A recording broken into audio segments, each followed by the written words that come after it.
All right, let's bring in Kristi Gordon once again with our look at our weather forecast. And your map is very colorful, Kristi. Yeah, it shows the wind gusts that we had today, which were very colorful indeed. Look at Victoria hitting a wind gust up to 100 kilometers an hour. It is underneath my name tag there, but you'll see it very soon, I'm sure.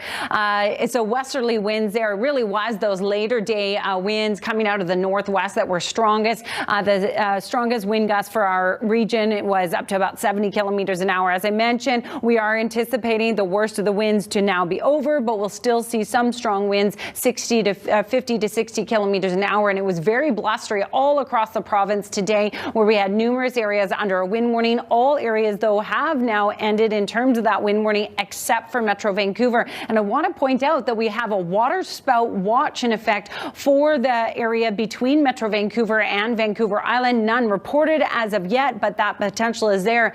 Now, with all these strong winds today, it's really important to remember some key things. If you were to see a downed power line, you need to actually stay 30 feet away, or 10 meters, which is about the size of a school bus. Stay well away from a power line, and of course, never touch a down power line. You want to call authorities right away to let them know. Right now, what we're concerned about is still significant snow for the mountain passes. Coquihalla, another 10 possible tonight, and the potential for 20 along the Kootenay Pass area. Tomorrow will be a much better day for travel all across the region, so just wait. You can get up early tomorrow morning and the roads will be a lot better.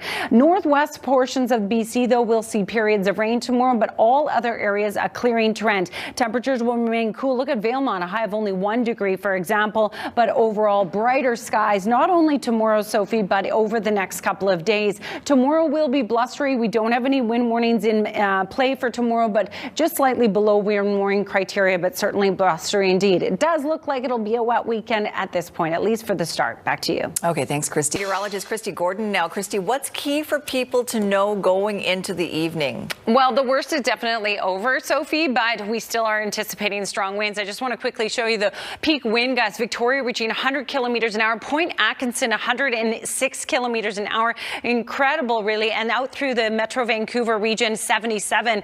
As we continue through the evening hours, what we're anticipating is still that strong northwest flow, and it's that type of direction of flow that tends to impact Metro Vancouver the worst. That was the Stanley Park storm that we saw years ago, was a northwest flow. The gusts, though, this evening are likely going to range between 60 and 70 kilometers an hour. Really, our biggest concern going forward is the highways. Do not travel on the mountain passes. Winter storm warnings are still in effect. Tomorrow will be a much better day for travel, and I'll have more on the timeline as when we expect that snow to ease off when I come back. Thanks, Kristi.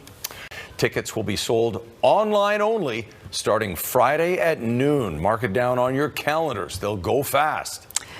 Yeah, it's another sign the holiday season is on the way, and another sign that we are deep into fall. Yes. Kristi. Yeah, absolutely.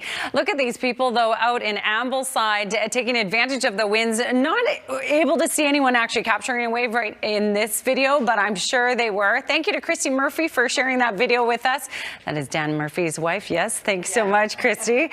All right, so these are the peak wind gusts right across the region. Certainly the strongest was across the south coast, Victoria up to 100 kilometers an hour, but it was blustery right across the province today as that system drove across.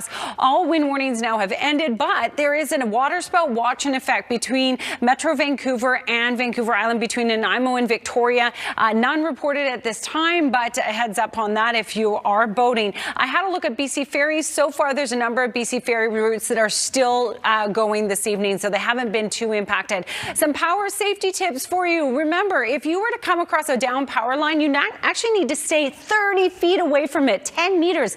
That's the length of basically a school bus, because the power line or the power can actually travel underground and, of course, never touch the wire. Just call authorities right away. Tonight, we're going to see a clearing sky. We've got beautiful sunshine on the way for much of the province, except for the north coast. Periods of rain is set to shift back in as another system drives on shore. So wet, windy conditions across those regions, but other portions of the province, beautiful. Cool, though, in areas like Valemount, a high of only 1 degree. We're definitely transitioning towards winter type weather.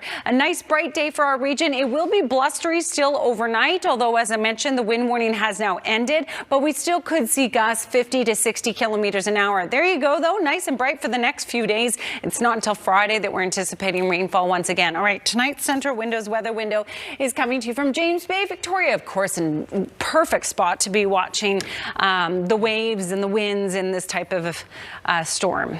Pretty strong rugby team there in James Bay, too. Well, you would get maybe a little wet if you're walking along Dallas Road. Yeah, isn't that Dallas Road? Yeah, you Bay? get splashed. You could get splashed. Soaked. All right, Squire is here with a look ahead to sports. Winnie the Pooh and the Blustery Day.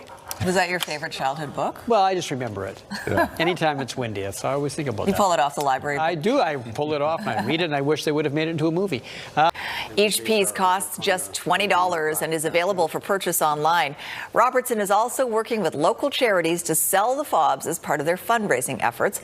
And while there are reports that stick contained a time capsule somewhere inside, Robertson says he hasn't come across it so far.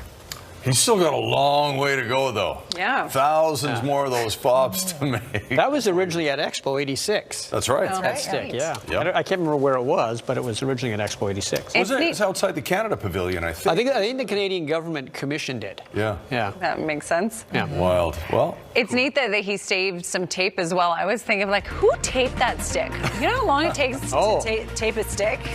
Especially one that big. yeah. All right, stay safe out there with downed trees and power lines around. Have a great night. Good night, all.